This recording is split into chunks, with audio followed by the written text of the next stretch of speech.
Bom, boa noite aí para todos. Hoje vamos dar início aí ao seminário do professor Vinícius, com a mediação da professora Camila, o Igor, né? A gente agradece muito ao professor Vinícius. Esses seminários, professor, todo ano a gente faz um ciclo de webinários no primeiro semestre com as turmas dos discentes que estão entrando aqui no programa de Gestão e Tecnologia Ambiental aqui da UFR. Então, a Legal. gente agradece aí a sua participação. Passo aí a palavra para o Igor fazer a sua apresentação, aí o professor pode iniciar. Claro, estamos aqui. Bom, boa noite a todos. Conseguem me ouvir? Tranquilo? O áudio está bom? Bom, boa noite a todos. Sou Igor, discente do programa de pós-graduação aqui do PPGTA. A gente inicia mais um ciclo de webinários aqui do programa e hoje o convidado para o nosso seminário é o professor Vinícius, que vai trazer a temática sobre geotecnologias no saneamento ambiental. Como o professor Luiz Otávio mencionou, será uma dinâmica de 30 minutos, apresentação, discussões e perguntas também. Bom, eu quero deixar primeiramente o meu agradecimento especial ao professor Luiz Otávio pela organização do ciclo de webinários. Quero agradecer também à professora Camila pela parceria e pela indicação do professor e, sobretudo, ao próprio professor Vinícius por aceitar o convite, por estar disponível para essa apresentação e trazer para nós essa nova contribuição. Bom, o professor Vinícius, ele é engenheiro ambiental, formado pela Universidade Federal do Mato Grosso do Sul, com mestrado e doutorado também em saneamento ambiental e recursos hídricos, pelo programa de pós-graduação em tecnologias ambientais, também da UFMS. Hoje ele atua como pró-reitor de pesquisa, pós-graduação e inovação da Universidade Estadual do Mato Grosso do Sul, a UEMS, e ele também atua como professor associado no curso de Engenharia Ambiental e Sanitária, além de lecionar no programa de pós-graduação em recursos naturais na unidade de Dourados, também pela UEMS.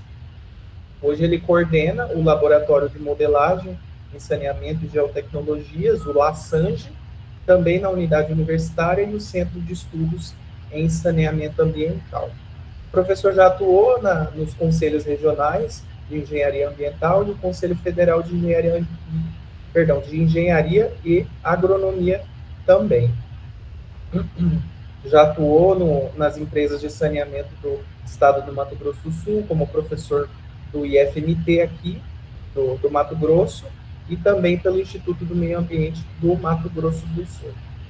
E a principal área de atuação é na engenharia sanitária ambiental, nos sistemas de saneamento, no uso de ferramentas de sensoriamento remoto e ambiental, drenagem urbana, planejamento e gestão de recursos hídricos, voltados todo para essa aplicação no saneamento ambiental.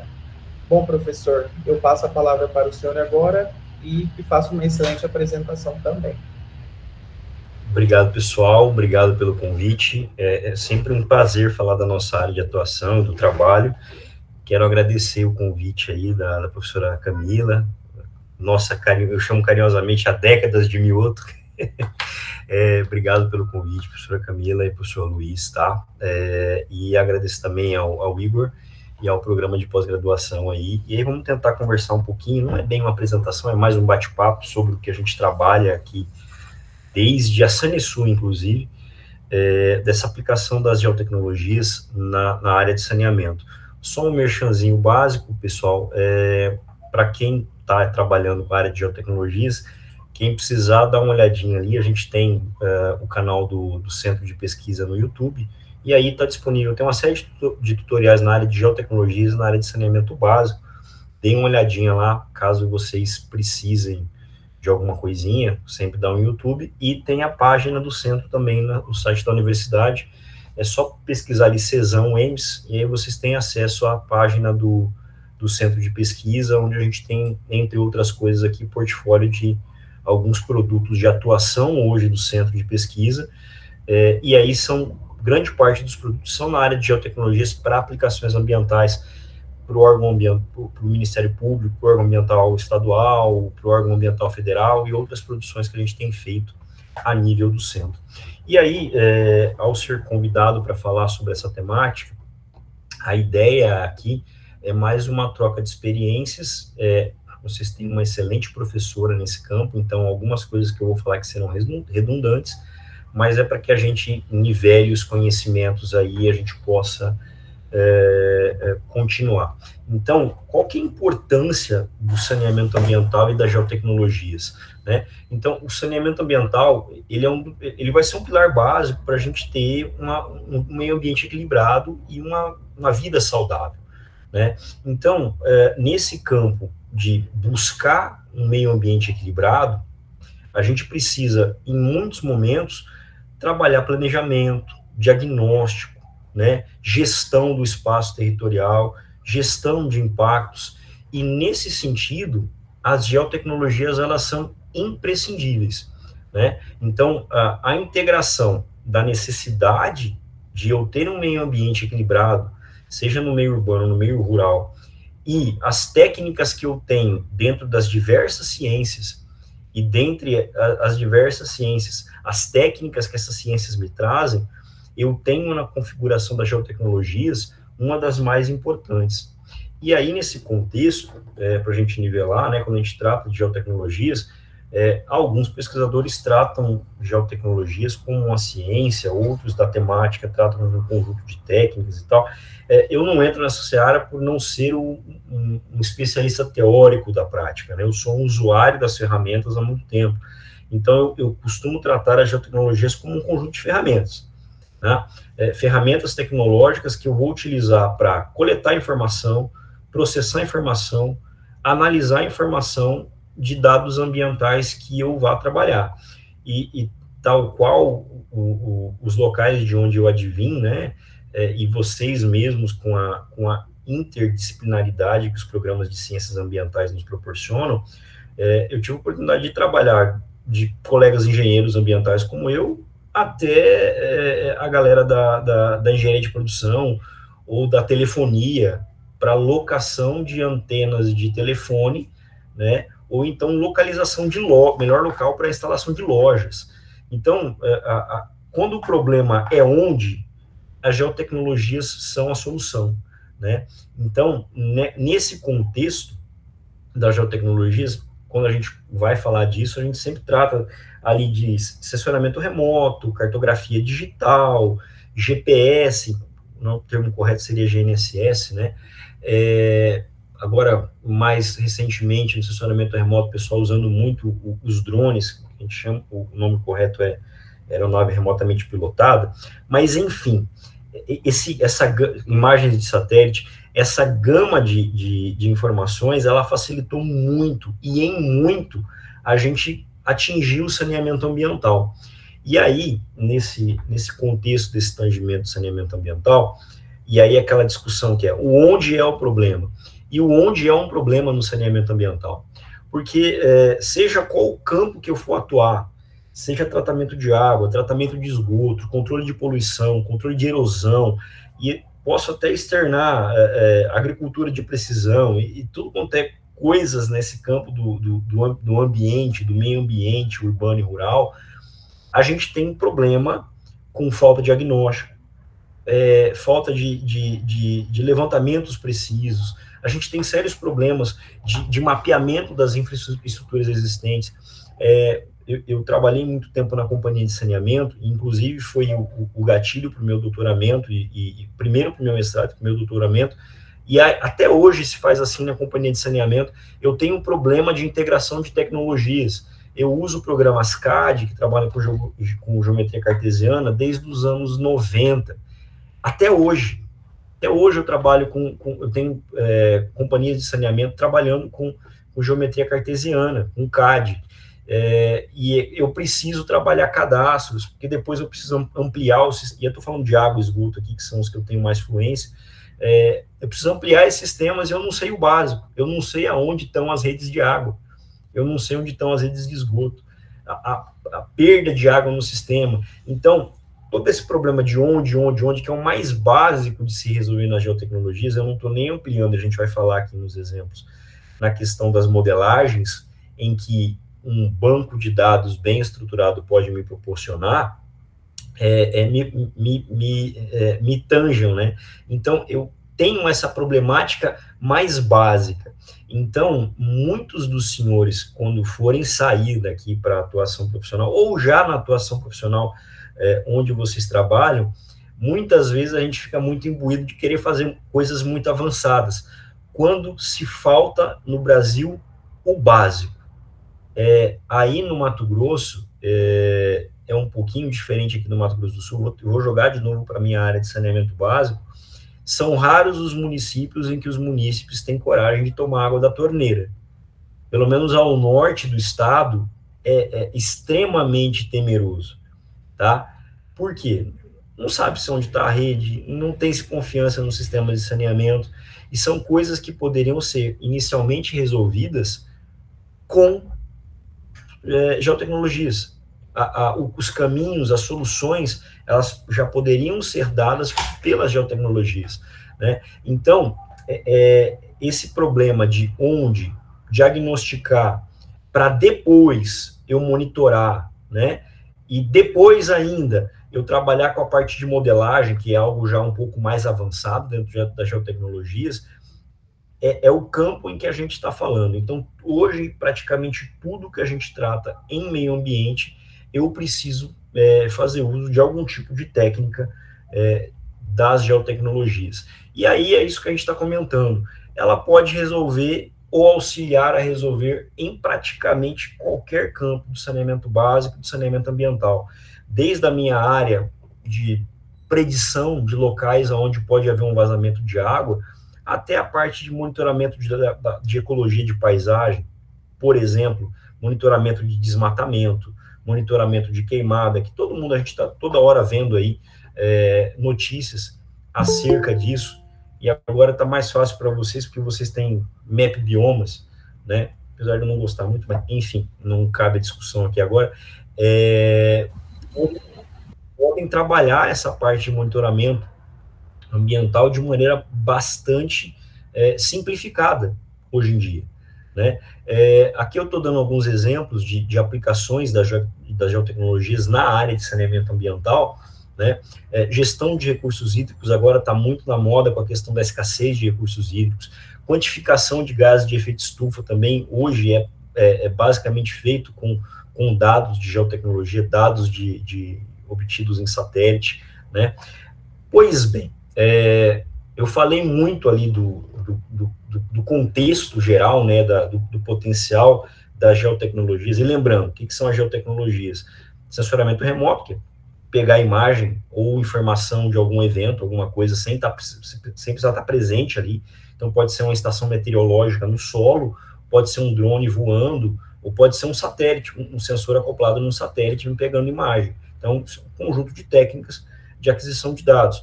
A cartografia, que é a representação da Terra no plano, né, os mapas, as cartas, as plantas, da parte da cartografia, né, o posicionamento por GPS, né, receptores, que a gente chama de receptores de sinais de satélite, porque a questão é, o onde é importante. Então, se eu não localizar o onde de maneira precisa, a minha modelagem ambiental vai ficar prejudicada.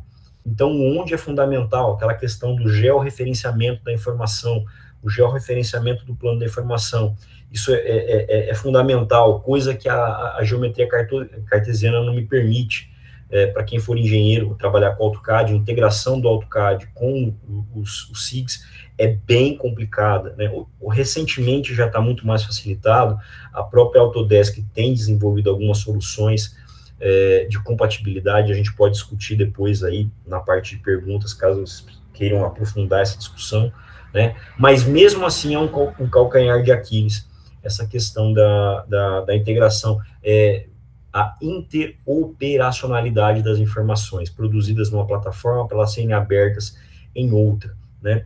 Então aqui eu vou focar agora nesses meus minutos do meio para o final em exemplos de aplicação que a gente tem desenvolvido aqui no Assange, né, e pelo CESAM, nesse campo do saneamento ambiental, onde a gente tem focado mais atender demandas do saneamento básico, mas a gente ataca o saneamento ambiental nas suas mais diversas frentes. O meu cliente mais assíduo recentemente tem sido a galera da biologia, com ecologia de paisagem, né? E agora mais também o pessoal da agronomia com a parte da agricultura de precisão. Mas são ferramentas que atendem ao, volto a repetir, né? No meio do ano passado, eu estava auxiliando o pessoal do Sebrae a fazer geolocalização de loja de lingerie aqui em Dourados, né? Um projeto de extensão de um curso de moda. Foram me procurar lá para auxiliar nessa área. Então, assim, o campo é vasto e é apaixonante. Um exemplo que eu utilizei na minha dissertação, e já orientei alguns trabalhos de dissertação em tese em relação a isso, e a gente tem avançado muito nesse campo, que é o seguinte, o onde é uma necessidade.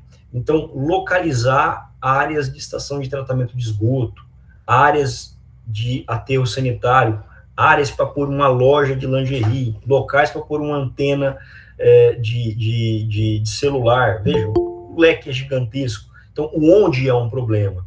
O gel é uma resposta. Por quê? Porque eu busco reduzir subjetividade no processo. Então, eu tento reduzir os eu achos, estabelecendo critérios que podem ser representados em planos de informação. Então, por exemplo, no caso de uma estação de tratamento de esgoto, quais seriam critérios para instalar essa estação? Tem que ser longe da cidade, para não ir odor, mas não pode ser tão longe que fique muito caro para levar o esgoto. São condições.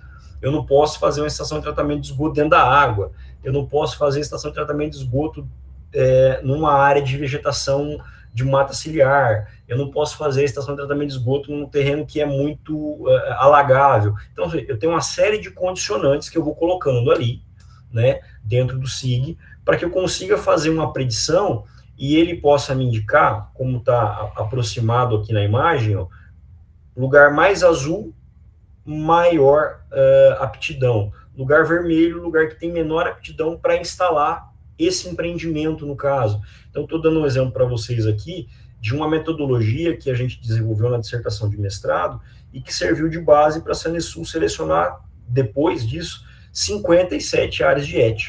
Então, é uma metodologia que já está para lá de validade, uma metodologia simplificada de seleção, também não pode ser muito complexo. A gente busca sempre aqui no laboratório buscar soluções mais simplificadas para o usuário final. A gente busca sempre ter essa visão para o usuário final. É lógico que modelos mais elaborados e mais rebuscados, eles tendem a dar uma modelagem mais precisa, mas às vezes a gente precisa fazer uma simplificação nos modelos para que o usuário final pegue aquela solução e traga para si, para dentro dos seus procedimentos usuais. Se for muito complicado, ele vai abandonar, ele vai deixar de lado, tá? Pela experiência que a gente tem. Aí, esses outros dois exemplos que eu vou mostrar para vocês aqui, é o seguinte, a gente pode utilizar os SIGs para a parte de modelagem, por exemplo, de manchas de inundação, que acabou de acontecer no Rio Grande do Sul agora, da área que foi inundada por conta de estreitamento do canal da Foz e assoreamento do lago. Enfim, eu consigo fazer essas modelagens de predição dentro do SIG ao ponto de fornecer informação para o tomador de decisão em dizer para ele, olha, essas áreas precisam ser desapropriadas, porque em caso de chuva elas vão ser inundadas. Isso é algo tão simples de ser feito dentro de um SIG, bem alimentado e bem estruturado, bem simples assim, com monitoramento, com dados de recursos hídricos de pesquisa bem estabelecidos. Isso qualquer setor de vigilância de defesa civil deveria ter, para além dos sistemas de acionamento de defesa e segurança. Tá? É até um crime os sistemas não terem isso. E olha que lá no Rio Grande do Sul tem a Universidade Federal do Rio Grande do Sul lá, que tem o DERSA lá, que é o Departamento de Engenharia Sanitária, que, cara, eles fazem isso há mais de 20 anos. Né? lógico, a gente incorre na questão dos tomadores de decisão quererem ou aceitarem as modelagens que nós fazemos, mas a cada ano que passa, infelizmente, a cada desastre natural, a gente tem esses apontamentos.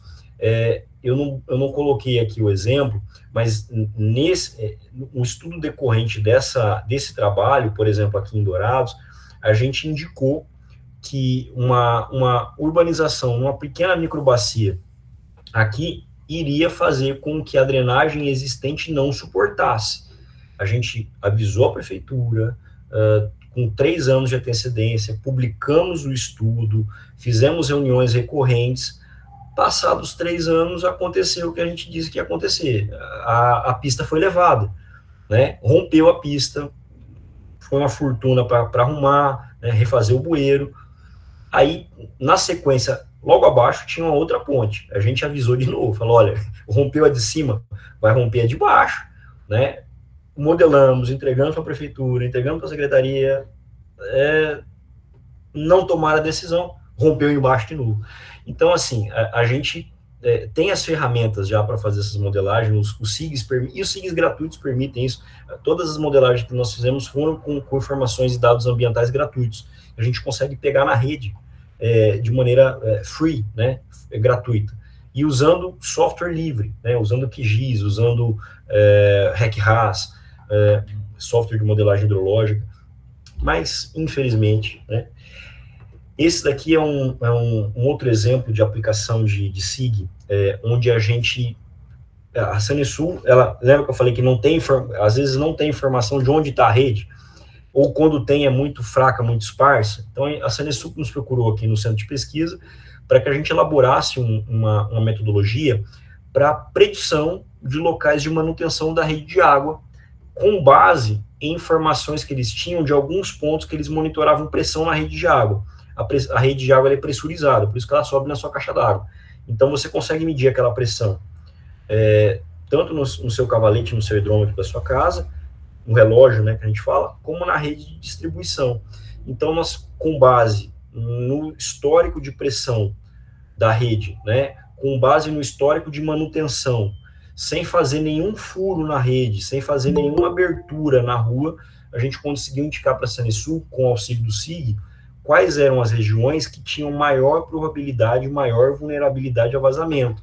Então, eram nessas regiões indicadas no vermelho mais intenso, que elas deveriam focar a manutenção preventiva, para trocar rede, para substituir rede, para procurar vazamento, ou para atender imediatamente quando alguém dessa região ligar e falar, olha, está tendo um vazamento aqui na minha rua, para ele ir lá imediatamente e atender aquela região, porque ela é uma região que tem uma pressão maior, quer dizer que perde mais água.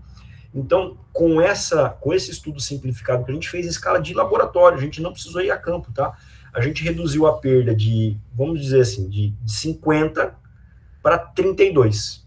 Então, a gente conseguiu fazer uma redução razoável em um ano de trabalho de laboratório, com essa indicação de modelagem somente com dados da companhia de saneamento, informações que ele já tem lá, só ambientadas e utilizando as ferramentas de geotecnologias, tá?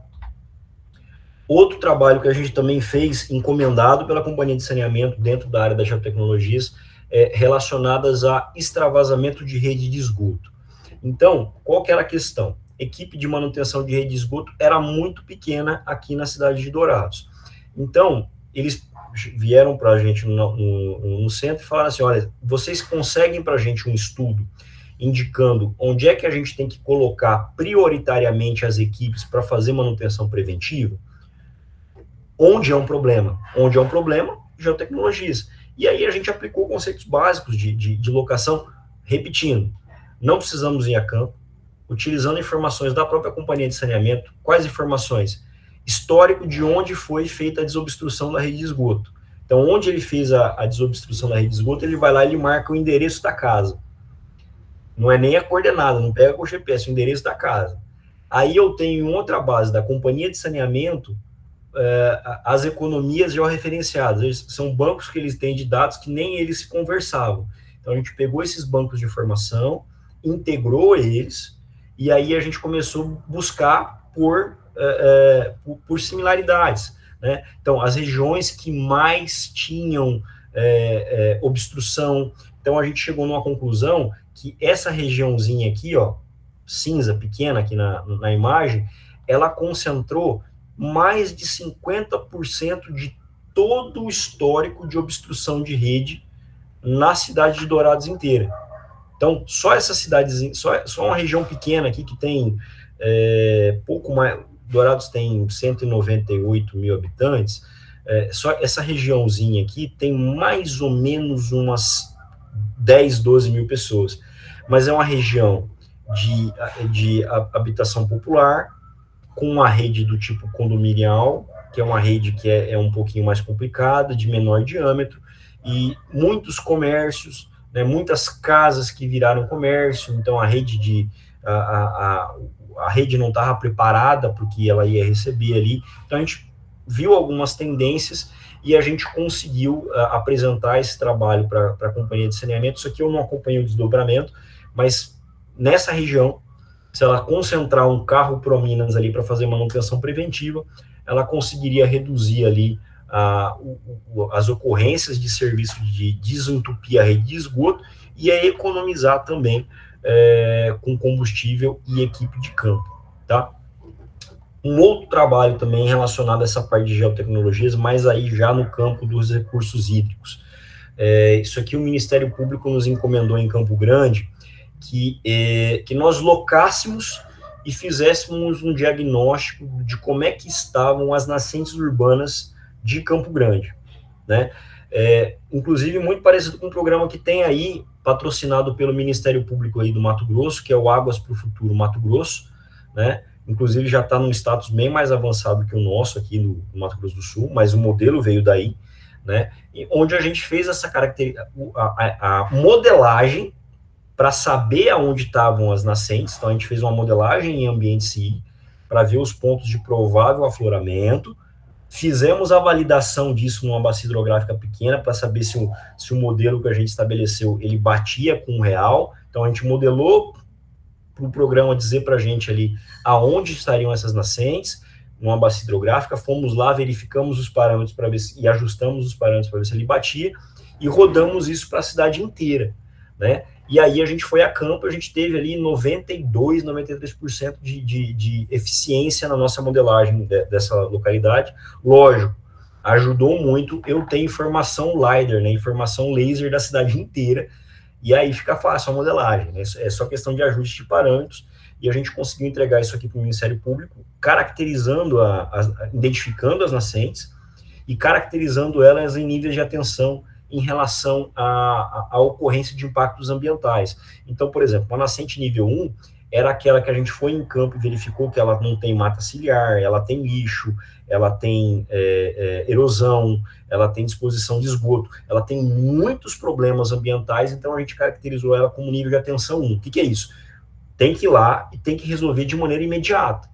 E as de nível 5, ao passo, são aquelas que já estão cercadas, que tem um APP com uma boa diversidade de espécie, não tem erosão. Então, a gente fez essa qualificação para o órgão ambiental, para o Ministério Público aqui do Estado, para nortear ações de recuperação. E nessa questão do norteamento, a base foram as geotecnologias aplicadas ao saneamento. Sem geotecnologia, eu estaria desenvolvendo esse trabalho até agora. Entre modelagem no computador e levantamento de campo, eu ganhei tempo na modelagem e na calibração, e em 4 meses eu consegui validar todas as nascentes da cidade. Se eu fosse fazer isso na unha, no campo, eu estaria fazendo isso até hoje. E esse projeto terminou já faz uns 2 anos, né? Então, a facilidade é tremenda. Uma outra coisa que a gente fez aqui também no centro, que também foi encomendada pelo Ministério Público junto com o Tribunal de Contas e diretamente relacionado à parte das geotecnologias, foi a questão dos panoramas da gestão dos resíduos sólidos urbanos aqui no estado. Então, a gente visitou, mas previamente fez a questão da localização dos aterros sanitários aqui do estado, né, até para estabelecer, por questão econômica e locacional, os melhores locais para a instalação de aterros aqui no estado.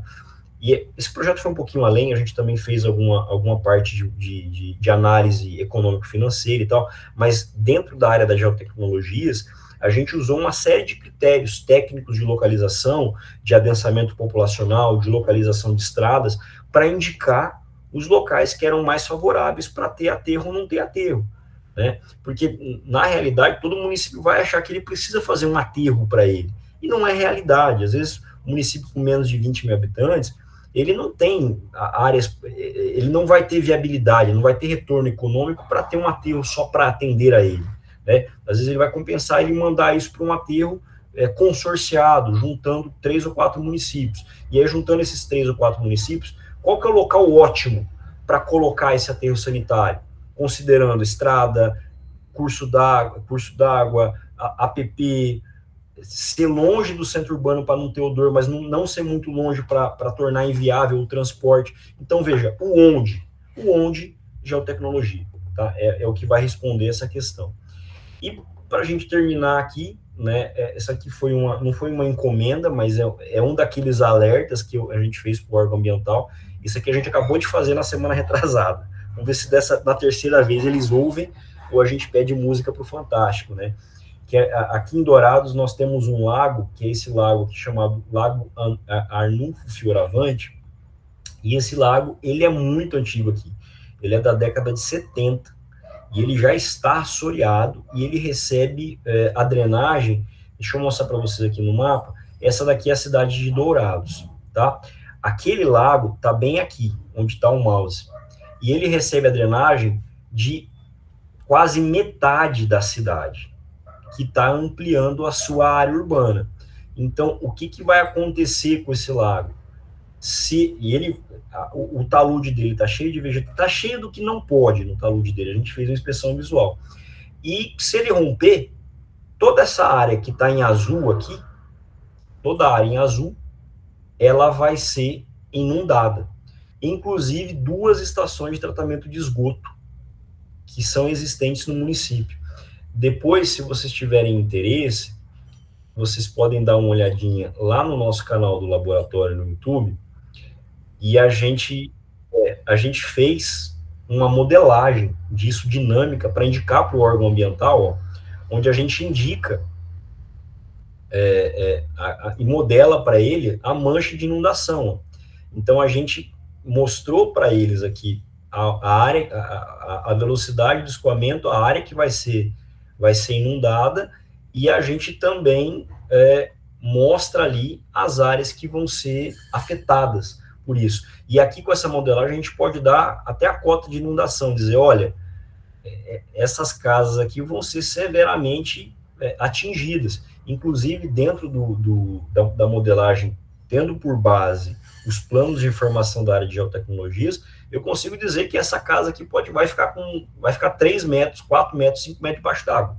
Eu tenho condições de fazer isso, dependendo da qualidade da informação que eu tenho, e aqui para Dourados eu tenho essa condição. Aqui, só por curiosidade, aqui tem uma estação de tratamento de esgoto que vai ficar debaixo d'água, completamente, e aqui embaixo tem uma outra. Tá? São as 2 maiores estações de tratamento de esgoto que tratam aqui 80% do esgoto da cidade, que ficariam debaixo da água. Né? Então, as geotecnologias nos permitem fazer tudo isso e muito mais. Eu não trouxe os exemplos mais básicos de monitoramento de desmatamento, de monitoramento de queimada, que são coisas muito usuais e que vocês vão achar exemplos com facilidade. Tentei trazer aqui para vocês alguns exemplos que fogem um pouquinho dessa caixinha da ecologia de paisagem, e fico à disposição de vocês para tirar dúvidas e sugestões, e deixo aí os nossos contatos, tem o canal do YouTube, né, o nosso e-mail do Centro de Pesquisa, e a gente tem um telefone também lá do laboratório. Fiquem à vontade para entrar em contato, a professora Camila também tem o meu telefone, pode passar para os meninos, Camila, não tem nenhum problema não, a gente está aí para contribuir e para tirar as dúvidas que vocês tiverem aí, qualquer coisa. Obrigado. Obrigado, professor. Muito boa aí sua apresentação, bem, assim, trata de assuntos bem importantes aí para Dourados, aqui para Rondonópolis também, né? É algo que esses problemas também afligem aqui, Mato Grosso e Rondonópolis, né? Eu fiquei com dúvida um pouco, assim, instigado, né, professor? Esse centro de pesquisa, assim, mais assim, contextualizar, assim, como é que foi essa criação do centro? Porque tem aí várias pesquisas bem, assim, com impacto bem grande aí para Mato Grosso do Sul, né? Se pudesse dar, assim, né, uma descrição básica, assim, como é que começou, quais são as perspectivas aí de vocês para esse centro, para onde é que estão vindo aí as demandas no Mato Grosso do Sul, mais uma geral para nós. Posso sim. Esse centro, ele veio do grupo de pesquisa, né, que a gente tem, que é o grupo de pesquisa, grupo de estudos em saneamento ambiental. Ele vem do curso de engenharia ambiental e sanitária aqui da universidade, né, e vem muito da minha característica externa à academia, né, que é de buscar atender demandas específicas. Eu sempre brincava com o pessoal aqui, que é o seguinte: eu dificilmente aprovo um edital FINEP, porque não é o meu perfil, mas a gente tem pessoas no centro que tem esse perfil de chamada para a pesquisa que a gente trabalha, que é a pesquisa de base. Eu trabalho muito com pesquisa aplicada, e esses trabalhos, efetivamente, são frutos disso. Então, o centro, ele vem dessa evolução. A gente aqui na Universidade Estadual, a gente tem essa figura especial do centro, que talvez aí para vocês fossem os núcleos, né, de pesquisa. Aqui, para nós, são centros de pesquisa, que a gente ganha uma certa autonomia, porque a gente não tem departamentos aqui na universidade. Nós temos os núcleos de exatas engenharias e tal, e a gente tem um centro de pesquisa. E no centro de pesquisa a gente aglutina os grupos de pesquisa, né, e ali, agregado aos centros, estão pós-graduação, graduação, no conjunto de professores. O nosso centro hoje, ele é novo, ele acabou de ser criado há 2 anos atrás. Esses trabalhos já vinham sendo desenvolvidos lá pelo grupo de pesquisa. A gente estava esperando sair o edital para centro de pesquisa, saiu no ano passado, e aí a gente agora ganhou esse status de centro, onde a gente ganha um repassezinho da universidade, que é muito pequeno, é 20 mil por ano, né? Mas a gente ganha a autonomia para celebrar convênios, né? Acelera um pouco essa retomada para o próximo passo que a gente quer dar agora. Vocês viram que os nossos parceiros ali são prioritariamente públicos, né? Então, Sanesul, MP, né? Agora eu estou para fechar um convênio com a Ambiental MS Pantanal, o grupo AEGEA, que é o Águas Cuiabá, Águas Campo Grande, que é Águas Guariroba, né? Para parceria privada, né? Para que a gente consiga desenvolver pesquisa aplicada. Eu vou lá, pego o problema, venho aqui e resolvo. Ou eu passo para a equipe que é da pesquisa de base, né? Então, a gente pegou agora um trabalho com a Águas MS Pantanal para desenvolver um sensor de extravasamento de esgoto. Isso não é comigo, é com o professor lá da parte da modelagem ambiental, de sensores ambientais. O que eles querem? Eles querem um sensor que avise quando o PV começa a encher, para ele não transbordar na rua, para que a equipe possa lá, em loco, e fazer a desobstrução. Encomendas tecnológicas, que é o que a CAPES vai começar a incentivar agora mais forçosamente. Inclusive, abriu o edital agora da rede de centros para atendimento de demandas de encomenda tecnológica. Esqueci o nome do edital agora, em que um dos pré-requisitos era justamente cartas de intenção de empresas e indústrias em aceitar as pesquisas dos grupos de pesquisa, né, e dos centros, ou CETECs ou ICTs, né, em específico. Então, essa é uma linha que a gente está vendo que está crescendo, né? Inclusive o nosso governador do estado aqui, o Eduardo Riedel, ele foi a Massachusetts, eu acho, filho dele foi, enfim, ele viu lá as empresas dentro das universidades, montando laboratórios experimentais, bancando encomendas, lá, como os Estados Unidos fazem há muito tempo, né? Isso está chegando com força aqui, e vai, se não já subir, vai subir para vocês. Em breve, se já não está, é um fomento básico. Só que aí a gente precisa, o grupo precisa entender quais são os professores que têm esse perfil para atender essas demandas tecnológicas, né? Então, vai da maturidade do grupo de vocês, esse entendimento de quem consegue atender essas demandas. Isso aqui são projetos de tiro curto, 6, 12, 24 meses estourando. Por exemplo, aquele das nascentes, eu tive 12 meses para identificar, mapear, botar plaquinha e fazer relatório. E aí, qual é a grande questão que eu busco nesses convênios? A minha grande mão de obra são os meus alunos de graduação e pós-graduação. Então, eu consigo, inclusive, fazer com que, e agora a CAPES permite, que eles atuem nesses projetos, sendo, inclusive, fruto de aquele trabalho das nascentes urbanas, foi um trabalho de tese de doutoramento, onde ele recebeu a bolsa, tanto da CAPES quanto do projeto. Então, ele estava recebendo aqui quase R$10 mil de bolsa para esse atendimento dessa demanda tecnológica. Então, porque estava relacionado com a área da pesquisa. Então, a gente tem buscado no centro esse atendimento à demanda tecnológica, mas não é prestação de serviço da universidade. Não é, nós temos nosso tempo. Mas a nossa mão de obra é o acadêmico, seja da graduação, seja da pós-graduação. Em alguns casos pontuais, até, professor Luiz, nós prevemos até aquela questão da contratação de um bolsista já formado. E aí, esse bolsista já formado, egresso. E vou lá, pego um egresso da universidade para atuar ali naquela demanda que eu necessito especificamente. Então, esses convênios nossos, eles têm sido e foram o primeiro emprego e a primeira atuação profissional de muitos dos nossos pesquisadores, dos nossos formados. Não sei se respondi. Não, com certeza, bem esclarecedor. Bom, eu abro aí a palavra, quem quiser fazer perguntas, postar aqui no chat, fica à vontade.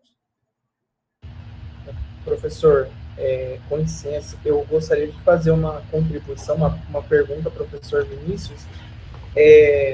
Muito boa a apresentação, muito rica, muito envolvente também. Eu tenho uma dúvida em relação à aplicação, porque parece haver ainda, o senhor mencionou sobre esse distanciamento entre os tomadores de decisão, né? Tem toda a pesquisa, tem todo o trabalho, tem toda a autoridade no assunto, mas parece haver ainda um distanciamento, eu não diria institucional ou político, para fazer essa mudança acontecer, porque tem já a previsão, né? A geotecnologia permite a previsão e ela permite a solução, permite mostrar a solução para aquela situação. Como, por exemplo, no caso do Rio, lá em Dourados, que o senhor mencionou no final da apresentação, sobre a possibilidade do rompimento da barragem, né? Então, é mostrado não só o evento, a catástrofe, mas também as consequências severas ali. Então, qual seria, por exemplo, uma solução para que houvesse uma diminuição desse distanciamento entre, por exemplo, a autoridade no assunto e o tomador de decisão, que é aquele do qual se depende para que a mudança aconteça? Não sei se eu fui muito claro na pergunta, mas é justamente essa. Qual que é a saída aí para aproximar esses dois agentes? Para que não tomemos mais um outro susto, como o caso de Rio Grande do Sul. A resposta está dada na sua própria pergunta, tá? Onde é que está a solução? Está na gente. A gente precisa parar de reclamar e começar a fazer parte dos órgãos consultivos. Então, eu tenho o Conselho Municipal de Meio Ambiente, eu tenho o Conselho Estadual de Meio Ambiente, eu tenho o Conselho Municipal de Desenvolvimento Urbano, eu tenho uma carraiada de conselho, e esses conselhos, eles são ouvidos. Os pesquisadores não são, mas os conselhos são, porque são os conselhos onde eu tenho uma responsabilização do CPF. Não é o secretário de meio ambiente, não é o secretário de não sei o quê. Quando o conselho pressiona, não tem jeito. O problema é que é o seguinte, ninguém vai no conselho, nós não estamos nos conselhos. Nós precisamos estar nos conselhos. Você mesmo, Igor, disse, conselho de meio ambiente, eu tive em vários conselhos, e estou dizendo de carteirinha, é trabalhoso, é cansativo. A gente tem, os negacionistas são a maioria nesses conselhos. Só que quando você faz uma modelagem daquela ali para ele, e aí você aponta para ele e fala, olha, contra fatos não há argumentos, vai ficar debaixo d'água, vai romper. Aí a gente começa a trabalhar nessa discussão. Então, foi depois do rompimento da segunda barragem que eu falei, não, cara, eu preciso... Aí eu fui participar do Conselho Municipal, falha minha. eu tinha que estar no Conselho Municipal muito antes, batendo em cima, discutindo em cima, porque lá no Conselho Municipal de Saneamento Básico eu teria condição de apontar isso. Então, a gente precisa ocupar os espaços de poder. A gente precisa estar nesses locais. Para além das indicações políticas, que essas a gente não tem muito o que fazer, mas os órgãos consultivos e a legislação brasileira, ela está preparada para esses instrumentos de controle. Vou dar um exemplo para você da 9433, a Política Nacional de Recursos Hídricos, né? Ela instituiu os conselhos de bacia hidrográfica. Cara, já fazem mais de 30 anos. Eu tenho aqui agora em Mato Grosso do Sul, eu tenho agora, saindo do papel, o segundo comitê de bacia hidrográfica. Né? Aí, São Paulo, Minas, tem 200, 150. Por quê? Porque tem conflito. Quando tem conflito, a galera se mexe, se ajunta em grupos de interesses, participam dos comitês, das comissões, e aí eles efetivamente decidem. Então, o caminho é esse, Igor, é participar dos comitês, tá? Porque o arcabouço técnico vocês vão ter. E aí vocês vão levar o arcabouço técnico para discussão com os negacionistas. Eu esqueci o nome do pensador que sempre fala assim, quem que era? Os idiotas vão tomar conta do mundo, não por serem maioria, mas por serem mais barulhentos. Esqueci o nome do poeta brasileiro que falou isso. Mas é basicamente isso. Eles são mais barulhentos. Eles falam mais merda. Desculpa o palavrão. A gente precisa estar lá e contrapor eles.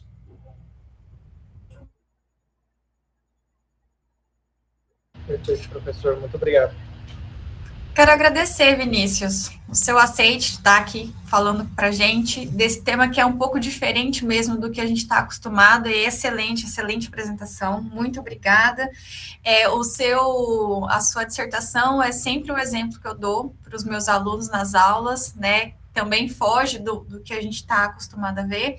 E uma dúvida que eu tenho é qual que é o principal SIG que vocês têm utilizado, a questão de modelagem, vocês têm desenvolvido alguns plugins para o QGIS, como é que está aí? Vamos lá. O principal você já sabe, né?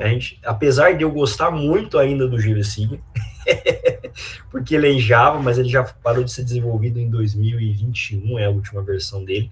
O principal é o QGIS ainda para modelagem usual, tá? A gente trabalhou no plugin do QODER e do QESG junto com o Luiz Almério, que são plugins que trabalham de dimensionamento de rede de água e rede de esgoto, tá?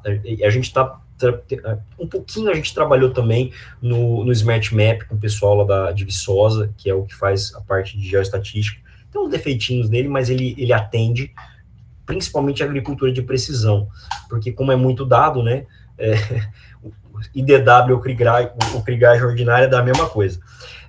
Para quem tem dados a cada 25 centímetros, não faz muita diferença. E a gente está tentando, tem um projeto agora de dissertação de a gente desenvolver um plugin para trabalhar modelagem de autodepuração por stricter Phelps.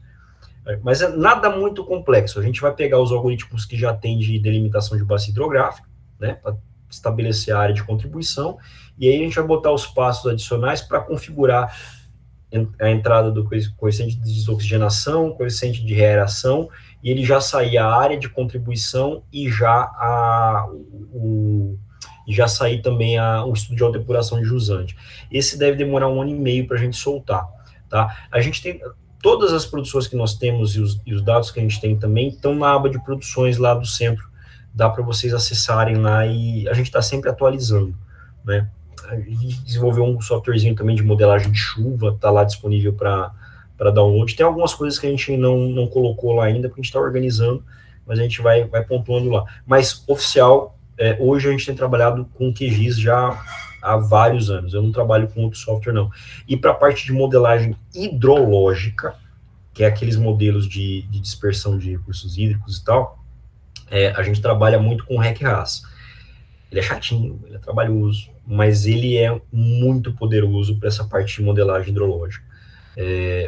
Mancha de inundação, mancha de cheia, e ele é gratuito, feito pela EPA, gratuito e livre, né?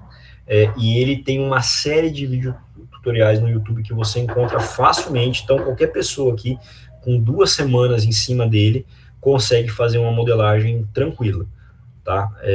Dá para pegar os tutoriais. E, para acabar de vez aqui a minha conversa, um plugin que se eu pudesse recomendar com muita frequência, é o LF Tools. O LF Tools é fantástico, esqueci o nome dele, ele vai me xingar até o tal. Leandro Franca? Esse mesmo, o que o Leandro França faz é criminoso de bom, né, e não cobra R$1, cara, é muito bom, e os cursos dele também são cursos que são de graça, você paga ali R$300 por uma caralhada de curso, e são muito bons, eu recomendo, Leandro França.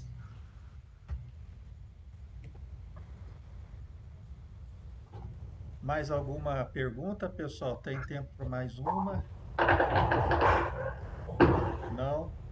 Então, professor, agradeço muito aí a sua participação, foi bastante proveitosa para os discentes, para nós também, e estamos à disposição aí. Qualquer coisa que precisar aqui da UFR, do programa, é só entrar em contato, tá? Muito Grito obrigado. sim. Tem Luiz Fernando levantou a mão aí. Isso, Luiz. Quer perguntar alguma coisa?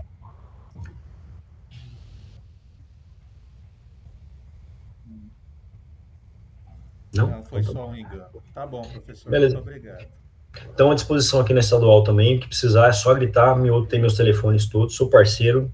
Quando for para falar de gel, de saneamento básico, hidráulica, estamos aqui, pode falar com a gente. Tá bom? Obrigado, gente. Tchau, tchau. Tchau, tchau.